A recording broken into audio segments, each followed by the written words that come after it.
Okay, I think I'm going to get started. I'm assuming that people will come over and they can all join us as we get going. Anyway, so we have three great talkers in this session. Because we're about 5 minutes late starting, we'll actually go on. Of course, this is when my cat turns up. We will go on until 2:40 until 2:35, which will give a 10-minute break between that and the next session. So I'll remind people, if they have questions, if they want to put them in the question and answer section, they can also put chats in the chat as they're going along, and we'll do some questions after each of the presenters give their talk. So to start with, we'll start with Richard Baker from Microbz Ltd. So Richard, if you'd like to share your screen, and we'll have your presentation now.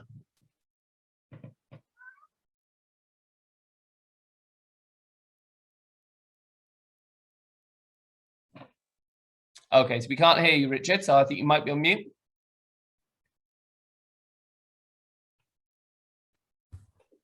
Is that better? That's perfect. Okay.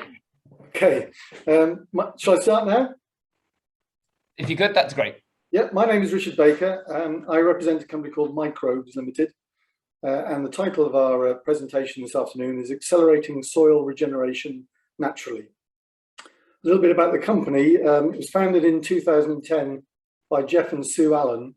Jeff had travelled all over the world and seen microbes being used in agriculture and in people situations, and he decided that's something that he really wanted to get involved in. And at that time, the market was really opening up for human probiotics in the UK, and so Jeff and Sue decided to go down that route. But Jeff always wanted to get into agriculture. In 2015, they started selling probiotics online for people. By 2020, the sales revenue had grown to £260,000 a year. And then we've had a bit of an acceleration since then, with the forecast for the end of March next year that we should be up to about £400,000 a year. And that growth gives us the opportunity to develop new products. And also with soil health being right on the top of the agricultural agenda, now really is the time to get started on this. The philosophy of the company is very much about natural microbes. We don't synthesize anything in laboratories. We source all our microbes for human products and also for the agriculture from virgin soil. And we then brew them 4 times with molasses and spirulina and seawater concentrate. And that concentrates the population while retaining the balance of the species. And we don't, we don't make microbes with white coats. We put back into the soil generally what was already there. We've done a lot of trials this year looking at the role of microbes in soil, and obviously they play a huge part in the nitrogen cycle and the carbon cycle and the phosphorus cycle. And we've made some progress with nutrient availability and particularly early growth rate results, and we've done some pest and disease control trials. We think there's mileage in looking at methane reduction in ruminants through microbes, and we've also got some work going on in carbon sequestration and developing plant resilience. But the two we feel are most pertinent to LEAP today are firstly subsoiling and permanent pasture in the New Forest. We've done some trials there, and treatment of livestock manures in Herefordshire and the Wye Valley. So I'll talk about those two separately. Firstly, subsoiling permanent pasture. In the spring of this year, we went to the New Forest and did some trials, and took some samples early on and found a very claggy soil with quite a high compaction rate, above 300 psi, about 3 inches below the surface. And we then did some subsoiling work, where firstly we just subsoiled, and then secondly we did some subsoiling and injected a microbe population in just below the compaction layer. What we found in the subsoiled area, 3 months later, we went back and took some more samples, and we found a less dense structure. The compaction had gone, but it hadn't really changed that much. And in the first area, in the control area, we found 5 earthworms. In the subsoiled area, where we'd only subsoil, we found 5 earthworms. However, in the area where we'd injected microbes with the subsoiler, we found a massive change in the structure of the soil. Just 3 months later, we now had 3 times the number of earthworms, and we had a very nice crumb, and the roots were going down much further into the soil. And I've summarised that table on here, and sort of quickly running through it. You can read that at your leisure. down at the bottom, the organic matter and the respiration rates both went down because of the subsoil, and we've broken the surface. Excuse me. But what we did find is where we had the microbe population in there, we did see a recovery in both of those elements over the 3 months. And we're just about to go and do some more checks to see how that's developed through the rest of the summer and the early part of the winter. And it's confirmed something that I've known for a long, long time, in that microbes increase earthworm populations. And I think it's a combination of both attraction and a health benefit from the microbes. And this graph here on the left-hand side of the screen shows some work from India where they looked at microbe populations, earthworm populations with a mixture of microbes and trichoderma fungi, and found that there was a threefold increase in the rate of production as a result of both egg production increases and also the rate of growth of worms to breeding age. That shows really the huge benefit there is from microbes in earthworms. I've taken that a stage further and did some work with Jackie Stroud in the early part of October. And we took 4 locations and measured the number of earthworms in different situations. And then after that work was completed, I then went on and took 2 weeks of adding microbes to those locations and found a significant increase in the amount of earthworms in those sites. And the significance of the 2 weeks is that that's half of the breeding cycle of earthworms. So it shows that there is an attraction element in having microbes in the ground, and earthworms will come running when they see a lively microbe population around. The second area that we're looking at is the treatment of livestock manures. In the Wye Valley, we've got one chicken farmer who's got 280 tons of chicken litter every 16 weeks, but there are thousands and thousands of tons of chicken litter in the Wye Valley, and it's a real problem to them. So we're looking at doing anaerobic composting trials in 1.2 ton bales. And the idea is to reduce the pH to lock in ammonia as ammonium and solubilize phosphorus. And that will all be baled up, and that will then facilitate transport elsewhere. And so we're turning a waste product that's an environmental problem into a useful soil conditioner for farmers elsewhere. And what we're doing is we're actually going to use a slightly different mix to our normal mix. We're increasing the ratio of bacillus bacteria in there, and they will reduce the pH, make it more acidic, break down the organic matter and solubilize phosphorus. So we've got baling trials starting in January and conditioner trials hopefully starting in April of next year. And finally, I don't think it's too far away that we will see a change in farming, and it won't necessarily be driven by drones and robots. I can see a time when the liquid fertilizer tanks have all gone, and the IBCs of minerals have all gone, and the pallet loads of pesticides and herbicides have all gone. And in their place, there'll be a small laboratory where the farmer will sit and analyze his soil under a microscope, and will then be able to decide on what applications to put into a particular crop.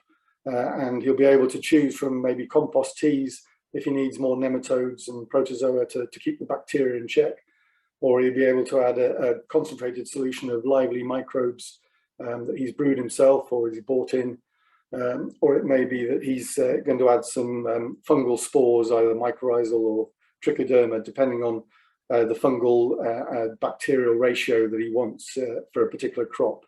And all of that is going to reduce his inputs and increase his yields. And you may ask, well, how is the farmer going to find the time to do all of that? But in fact, he's not going to be sitting in the cab spraying pre-emergent and post-emergent herbicides. And he's no longer going to have to plough because he's going to have thousands of earthworms in every metre squared doing the work for him. And so the key thing is that he'll be able to spend his time farming rather than being a chemist. Thank you very much. We'd love to come back this time next year and tell you all about how we're doing and how we're developing. We're just at the start of our journey at the moment. Okay, thank you very much, Richard. If you could stop sharing your slides now, that would be fantastic. That was really interesting. And if there are questions, please do put them in the Q&A. I can see there are a couple of questions that are generating in there. Just perhaps I could just kick things off by just saying that future that you kind of described at the end there as a future scenario for farming seemed very kind of tech heavy to me, and it seemed very like quite a big change from what's currently going on. How plausible do you think it is that people could be moving into that direction, and how scalable is this as a technology? Well, I think it's very. Can you hear me? Yeah. Yeah. No, I think it's very scalable. I mean, I've been to farms recently where people have got fairly extensive compost tea plants, so they're already doing some of this themselves, and we've been talking to people about injecting, subsoiling in injection to get rid of compaction layers. So people are really up for this, and they can see the benefits. And it's being done on the continent. We've got partners in Spain and in Germany who are doing trials or doing work with microbes in different ways. I don't think it's very far away at all, to be honest. And it's not high tech. It is very much about filling a sprayer with a combination of stuff, and the soil microscopy is relatively easy to do, I think we're probably 2 or 3 years away from a lot of farmers getting involved in looking at this in a very serious way. I was maybe thrown by the picture of the drone, which I always think is super futuristic, but that's just me. Okay, so we've got a couple of questions in the Q&A. First one is a fairly straightforward one. Do we have any idea about how microbes, used in the way that you're describing, might impact on crop yields? Well, one of the key things we found is early growth rate. So we found sort of 40% increase in a cover crop establishment, and that will then extend into the growth of the crop. We found 30% increase in root growth from having microbes present rather than just water. So there is a definite increase in yields. On the continent, there are all sorts of stories of fourfold increases in vineyard yields and this sort of thing. We haven't got specific results to date, but we're hoping, and so through trials that we're doing at the moment, that by this time next year we should have some definite results to talk to people about use of our products. But certainly elsewhere, people are finding microbial populations will increase yields. Okay, fantastic. And one more question here from Sonia Schoenberg, who says, is there any research about biodiversity loss following microbial disbalances in soil and the impact on human intestinal microbiota? I'm sure there is research. I can't quote any at this moment in time, but one of the things is that because we're taking microbes from the soil and putting that back in, what we've got basically is the mantle of microbes that surrounded the world 4.5 billion years ago. We're actually taking that and putting it back into the soil. So we're giving a very balanced population. When we do analysis of that microbiota, what we find is there are maybe 15 to 20 species that always come about wherever you take that sample in the world. And Jeff's had samples from China, he's had samples from Australia and India, and they always come up with the same species. But that's just 15 of the main ones. And our analysis suggests there's probably somewhere between 5,000 and 40,000 species in every kilogram of soil. Those will do different jobs at different times. So in terms of biodiversity, I think we've got a massive number of different species there who can cope with different conditions. So if we have a flood, there'll be microbes that will do very well in the flood. If there's a drought, there'll be microbes that do very well in drought, and they will help the plants live their lives properly as well. So that community is very biodiverse and will do extremely well for the plants above the surface as well. Fantastic. Okay, well, that was really fascinating, but time moves on, so I think we'll move on now to our second speaker. So thank you very much, Richard. Thank you. So next up, we've got Kevin Queenan from the Royal Veterinary College. Kevin works on complex system problems in agriculture. And today, I think he's going to be talking about a systems dynamic model based around broiler systems. Is that right, Kevin? That's correct. Thank you. Let me just see if Fantastic. that's showing okay. It's looking perfect. So take it away. Okay, great. Yeah, thanks, Peter, for the introduction. This presentation is based on research that we've done with colleagues in the UK and in South Africa. And it forms part of the Sustainable and Healthy Food Systems Program, or CHEFS, which together with LEAP is part of the Wellcome Trust Our Planet, Our Health program. So a quick reminder about CHEFS. I'll just get rid of this one. It aims to provide novel interdisciplinary evidence for policymakers to deliver nutritious and healthy foods that are environmentally sustainable and accessible to all. And this is obviously closely linked to the targets under SDG 2 of Zero Hunger. The aim of the work that I'm presenting today was to develop a qualitative system dynamics model of the commercial broiler system in South Africa within the boundaries of the CHEF's aim, and then to use it to engage with stakeholders and to identify key areas for policy consideration. So as a bit of background, and you'll have to forgive me for those of you who've been to some of my talks in previous LEAP conferences, there'll be a bit of repetition here, but I think it's important.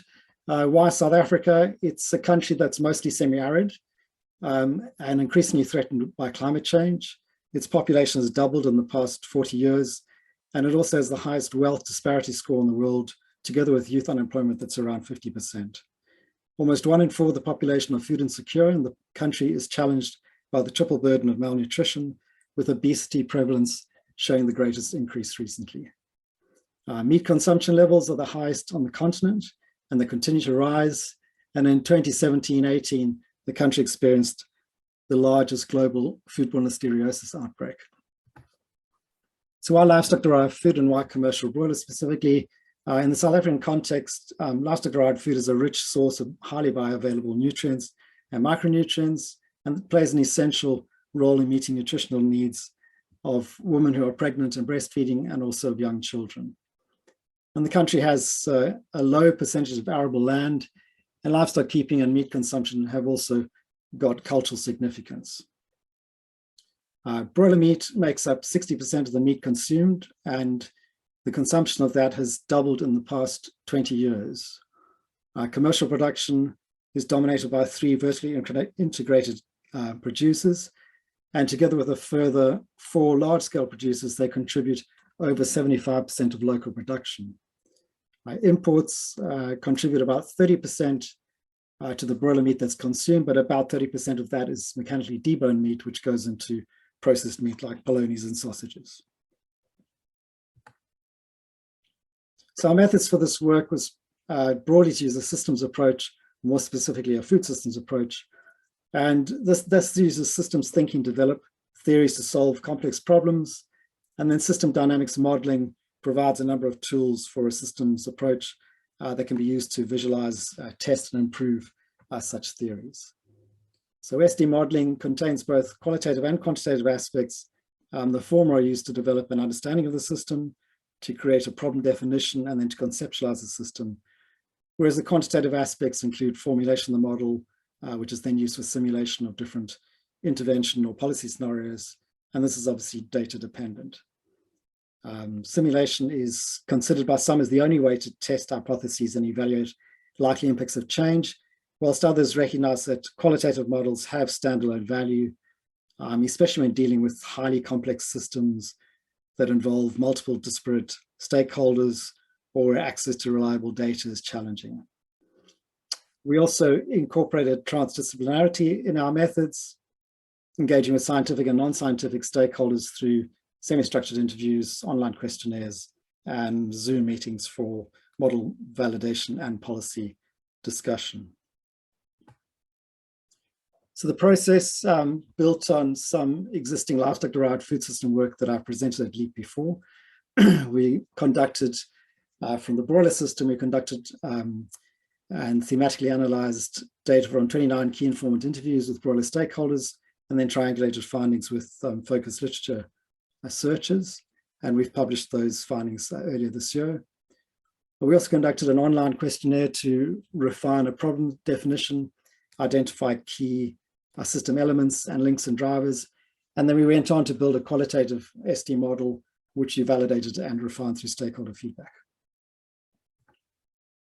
So the full model was shared with stakeholders via individual Zoom meetings, and for ease of presentation, we broke it down into 4 individual modules, namely production and imports, distribution, consumption, feed and environment, and food safety and foodborne disease surveillance.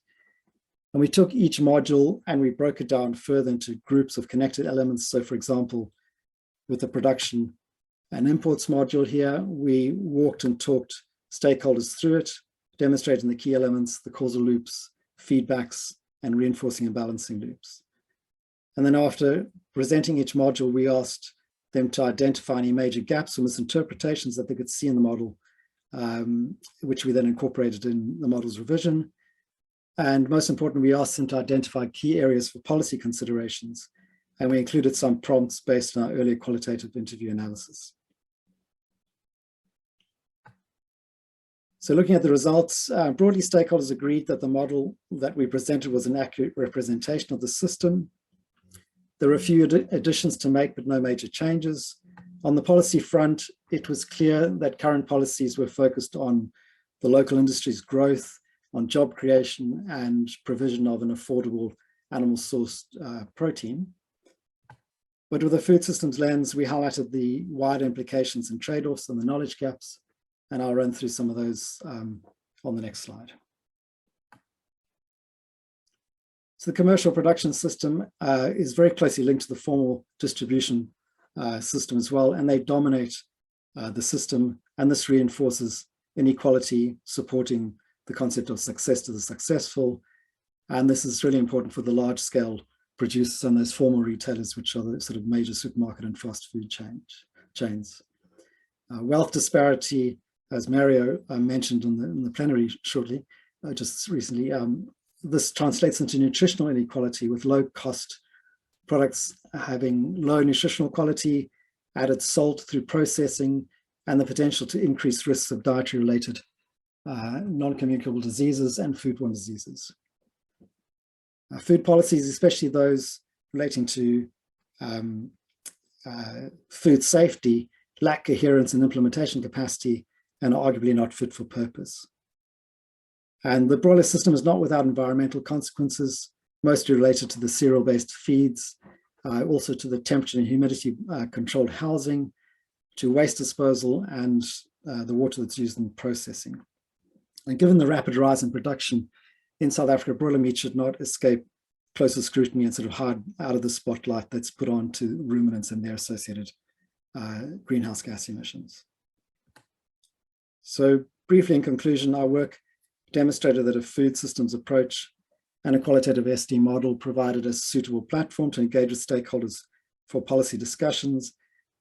And by presenting these system-wide insights, several additional policy issues were highlighted within the boundaries of health, nutrition, environmental sustainability, and access. And this provides policymakers with a more comprehensive foundation from which to build transformative policies for broiler food systems in the future. And finally, just to acknowledge the team who've been part of this work and our funders, the Wellcome Trust. Thank you. Thank you, Kevin. That was fascinating. So again, if there's any questions, please do drop them in the Q&A box. I'll just start, Kevin, by just asking. So as you say, there's obviously a difference when you do building these types of models around qualitative and quantitative approaches, around what the kind of general aim of the model is, I suppose, as the project, about whether you're going to be simulating responses or whether you're just going to be trying to, I suppose, get a real strong understanding of how the system works and which levers to potentially pull. So I suppose the question is there plans to develop this, the qualitative model that you built here, or even sections of it, into a quantitative simulation style model? Yeah, so that's the original plan was that we put this into a formulation model and to run policy scenarios with it. But I think at this stage we got what we were drawing from the complexity of this and being able to sort of introduce stakeholders into the sort of more system-wide appreciation of things. There was enough value in that for us to push that forward with them. There are still plans to take some aspects of the model, so it's a trade-off of losing the complexity versus having something that you can say, here's some data, and we can show you that this is what will happen if you if you follow this policy, changing imports or importing less soya and producing it locally. There are lots of things, and I guess it just became a matter of trying to prioritize that. So yes, plans if we get the time to try and do some parameterization of smaller aspects of the model. But this, I think the value in this is just presenting the complexity and having that wider lens. Fantastic. And on those lines, then, with that, the insights, I suppose, it gives to the complexity and highlighting areas for potential interventions. I know you touched briefly on the kind of impact and the kind of the potential policy relevance that can be brought out from that. Can you give some examples of specifics that were brought out that says, okay, well, from what we understand of the system, this is something that could be helpful? Yeah, I mean, excuse me, there's actually a poultry master plan that's been developed in the country through government and the major sort of stakeholders. And it is very much focused on supporting local industry, putting tariffs on imports to control the imports more, and also supporting the local value chains, sort of the soy and maize feed side of things. And I think what we've tried to do is to expose the master, hold a mirror up to the master plan and say, this is where you're going, but this is the potential linkages in the system, particularly with regards to the health of individuals. Is having more, increasing per capita consumption of chicken, is that something that is going to improve health and nutrition of consumers when we have the availability of really low quality food at the cheap end, and often at producing high quality food for those who can afford it actually yields scraps that are put into these soup packs, which are high fat and low nutritional quality. And then looking at what this will do on the demand for land. Arable land is quite low in South Africa, it's 11% or so, and pushing more feed production, as we heard again from, and Mario's talk about how much of the land has been used for feed rather than for food, and whether we can afford that in South Africa, in the South African context. Yeah. Fantastic. I've just got one more quick question. Having been involved in similar kind of developing kind of system mapped approaches for policies in the UK, particularly around sugar drinks taxes. So there's obviously the variety of way that you could put that together, and apologies if I missed this in the application, but was this with these interviews with this with the stakeholders, was that done on a group basis in order to kind of construct this map? And in which case, was that more difficult to do with the restrictions around lockdown and not actually being able to meet people in person? No, good point. I didn't make that clear enough. We in the early interviews that we did, we were doing them individually, and it became quite apparent that there was a lot of tension in the between different stakeholders. And we spoke about having a workshop at the end of the work to discuss policy stuff, and a lot of people said you'll struggle to get people to come to that and actually to talk. A lot of the powerful guys will be sending in junior people who just are there with a clipboard and making notes and not contributing. And I think that was an important aspect for us. We did do this building of the model based on qualitative data rather than a participatory group building exercise. And I think COVID, in a sense, was a positive thing, because it almost gave us an excuse to go back to them and say, we're going to talk to you individually, and do this on Zoom meetings and get feedback. It allowed people to speak a lot more freely, particularly in a industry where there's really, really powerful people involved. So I think that's an important part of the work, was actually taking things, breaking it down to individual levels for people to speak up. Yeah, no, I agree. I actually think the dynamics of how that information is collected in different sections are really interested in this area about how you're developing those maps in the first place. So you're gonna have quite a lot of influence, I should imagine, potentially. Yeah. Okay. Thank you very much, Kevin. Okay. I'm going to move on then to Jonathan. So Jonathan joins us. He's an assistant professor from University of Oklahoma, focusing on economics of a range of things, but to some degree, agricultural adaptation due to climate change. And he's going to be talking today about different new projections of animal agriculture using a new technique. So, Jonathan, over to you. All right, thanks so much, Peter. Can you all see my screen okay? Yeah, it looks fine. Perfect. Okay, so just right off the bat, I'll just acknowledge my co-authors here, Gustav Alexandri at the Global Priorities Institute, Kevin Kurik in the Economics Department with me at the University of Oklahoma, and Caroline Olson, who's a grad student at Bocconi over in Milan. And so, you know, the research question here today is fairly simple, which is, what is the trajectory of animal agriculture to 2050? And I don't really need to motivate this question for this audience. You know, we know that animal agriculture has tremendous impact on the environment, both in terms of greenhouse gases, as well as local air pollution and local water pollution. Of course, there's tremendous impact on antibiotics resistance, human health effects, as well as animal welfare. So, you know, amidst that backdrop, it seems to us to be very important to sort of consider the trajectory under a business as usual scenario in order to help policymakers think about priorities over the coming decades. That said, though, it is somewhat surprising that there are very few medium-run forecasts that currently exist. You know, one quick a set of numbers that are very easy to pull comes from the Food and Agricultural Organization of the UN. More recently, a publication just out earlier this year by Komarek and colleagues use a micro-focused set of simulations from process-based models and then aggregate up to forecast out to 2050. And so we're really excited to find this paper. In particular, there's a point in the paper where the colleagues here ask about other people to dig into these elasticities or the responsiveness of market quantities to changes in income. And we're trying to sort of answer that, if you will, or address that particular piece. And so we think of our approach as essentially being complementary to a lot of these sort of bottom-up approaches. We use an econometric type of framework that's fairly common in macroeconomics to get the forecast, which I'll talk a little bit more about here in a minute. And so generally, we use three components to project growth in animal-based foods. The first thing that we'll need is population forecasts. We take those directly from the United Nations.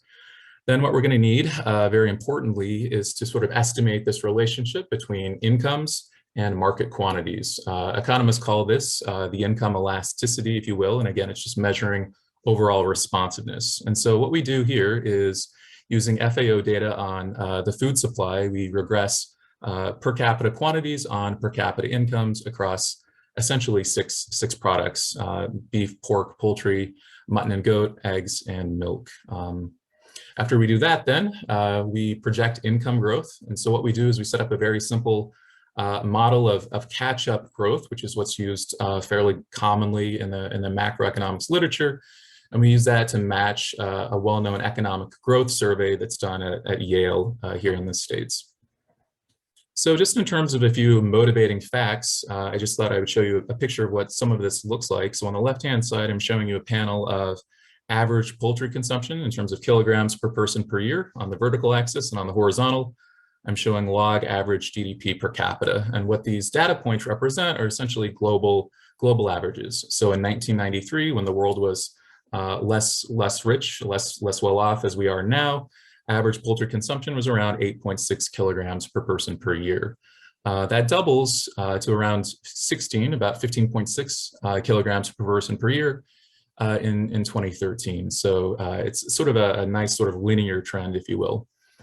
On the right-hand side, what I'm showing you is one example of how we get at these elasticities. And so the technique that we use in economics is called a long difference regression. And so all I'm doing is taking 1997 values, subtracting them from 2011 values for these different types of consumption of animal products, and regressing on income. And when you fit a linear trend to that, which is the line that you see in blue here, you get a direct measure of the responsiveness of quantities to incomes. So for example, in this picture, what I'm showing is that for every 10% increase in income per person, you get about a 3% increase in average consumption of poultry per person.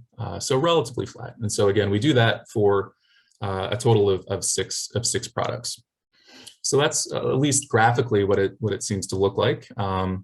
And so just in terms of a little bit more about our methodology, what we do is then, after getting these elasticities for the 6 products using cross-country long differences, we feed those in, we feed in income per capita growth. So when you take the income per capita growth and the elasticities, it gives us per capita consumption, which we couple with population estimates.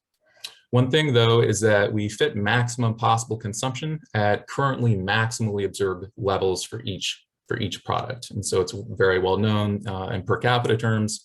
Argentina consumers consume large amounts of beef. And so what we do in our model to keep things from sort of going off the rails, if you will, is sort of have this sort of hitting an asymptote, if you will. And so we're confident that our results aren't being driven by, say, Americans eating 10 chickens per day.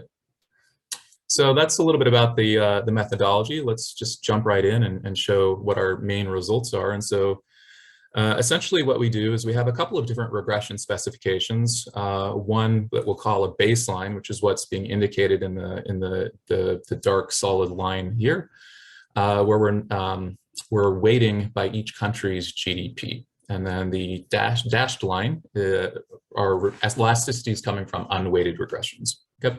We're also showing, just for simple comparison purposes, what the FAO projections are out to 2050. Again, we did that mainly because they're very easy and convenient to pick. Of course, when we expand the work, we'll go in and add in the results of other papers. And so what we find here, compared to 2020 levels, we project that beef is going to grow by a little over 30%. Some of this is being due, of course, to the GDP per capita projections.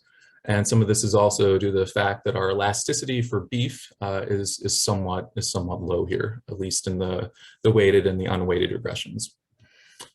With pork, our preferred specification, again, ours being a top-down approach, is very similar to what you'd get from an FAO type of bottom-up approach. So we predict out to 2050 around a 15 to 16% increase in pork.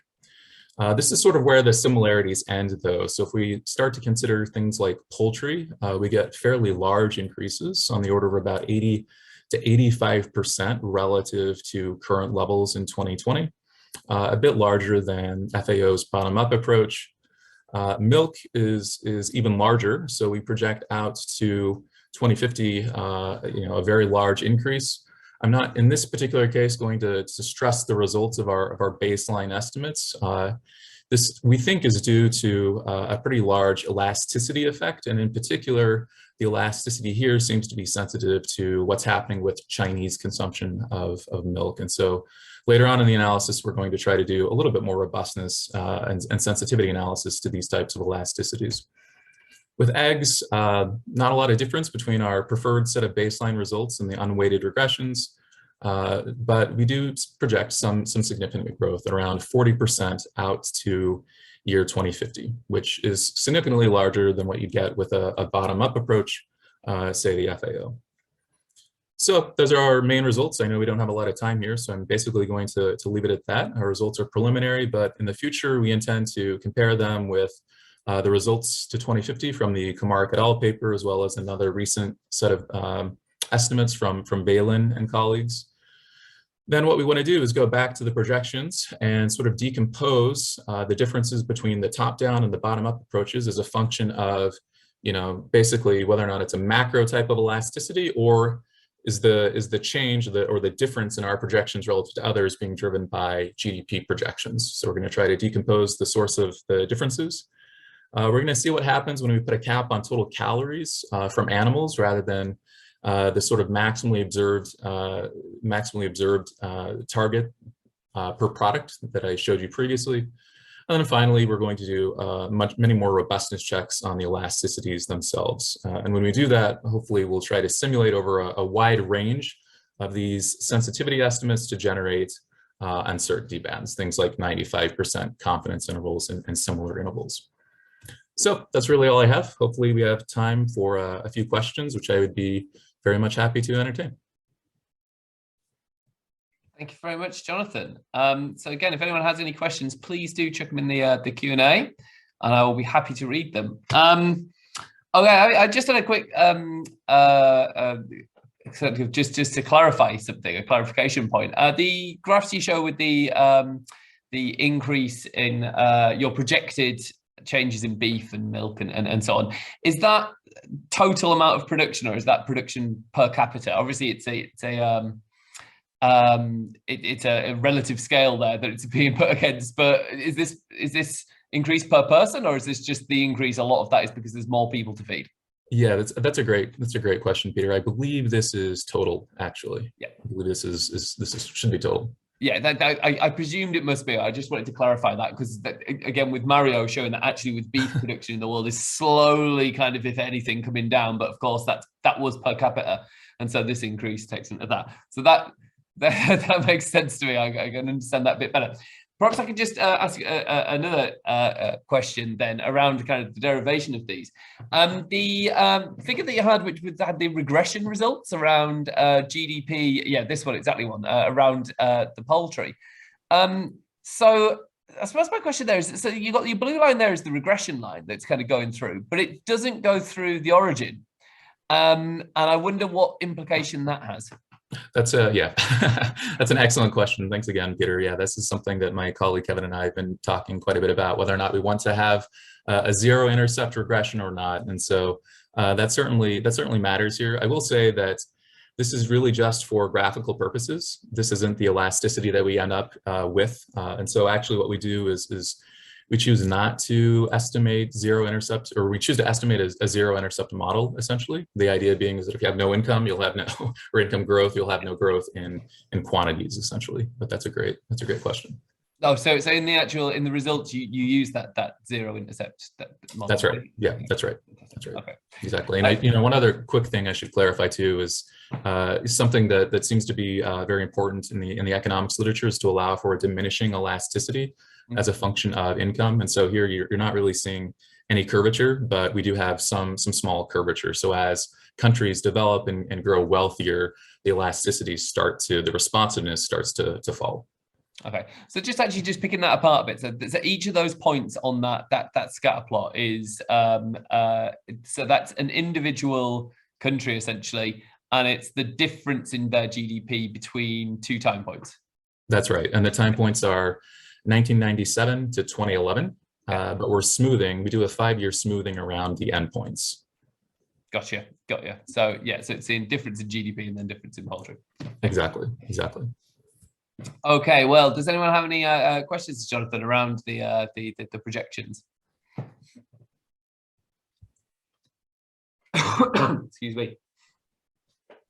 It will be very interesting to see the results compared with the Comet results. So Adam did that. I'm actually one of the authors on that paper. That's around. We were kind of specifically looking, I suppose, with India as one of our main focuses around this area, because one of the reasons for it was to say, okay, well, in the current projections we have from FAO and from different places, they all kind of assume that we're not going to see a takeoff in meat consumption in India to similar levels because of countries with similar levels of GDP, because of traditional cultural reasons to keep kind of meat consumption lower in India. And we were looking at saying, well, if you decouple that a bit, particularly in certain countries, what could be the likely outcome? So it would be really interesting to see how those results from that paper compare to this, and looking at how they are different in those different areas. Did you have any kind of consideration of that in these results? Was there any kind of thing where different countries might have different cultural reasons to not follow these trends? Yeah, that's another great point and a great question. So just bringing it back to India, for example, we get a fairly high elasticity for poultry.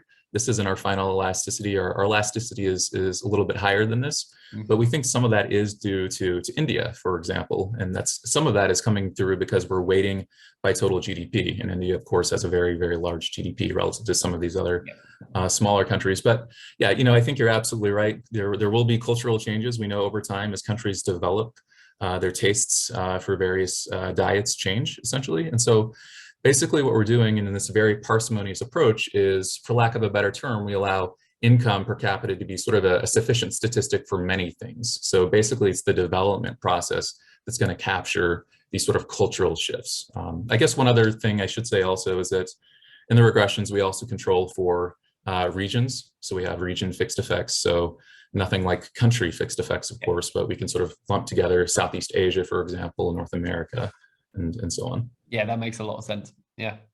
and may even do something around that kind of leveling off effect, if you see what I mean, because if you're grouping, then there's going to be similar kind of income ranges there. Yeah. Right, absolutely. I was just thinking before the presentation, we need to interact interact the regions with, you know, this income effect that allows us to diminish over time. Absolutely. Fantastic. Oh, there has been a question added. Let me just find this. Okay, so this is from Bill Jeffrey. He says, price elasticities are most relevant in relation to available substitutes. In this context, the policy relevance of price elasticity is meaningful in relation to the possibility of a tax on high greenhouse gas emitting meats like beef in relation to chicken or beans and nuts. Yeah, I suppose that's a kind of different type of price elasticity. Am I right, Jonathan, or do you want to respond to that? Yeah, no, that's absolutely right, Peter. So here what we're doing is basically looking at an income elasticity. And the point of this very simple model is to project out forward. So the idea is that perhaps we'd arrive at more realistic 2050 projections by doing something very parsimonious. But I completely agree with you, Bill. You know, in the short run, and you know, when economists look at sort of causal studies, I definitely think we'd want to control for prices. So in our sort of top-down approach here, basically, we're allowing quantities to respond to prices. So sort of baked right in is sort of this implicit assumption of market clearing. So supply equals demand, and that's what's setting prices. But I fully agree that in a policy context, you would want to do a more careful job of modeling prices to try to get at these carbon taxes or these meat taxes, if you will. Okay, fantastic. Thank you very much, everyone. I will call that to a day for this session. I believe the next session is starting at 2:50. It's a session again on kind of production systems, and it's going to be chaired by my colleague John Lynch. 3 really interesting presentations there. In the meantime, there's obviously time for a little break, but there's also, of course, the posters to be looking at in the central system. I don't know if it's pronounced Hoover or Hover or however you pronounce that name, but you can go in there and I'm sure you can find lots of posters and make comments on them. But in the meantime, thanks for coming to this session and I hope you enjoy the rest of the day. Thank you.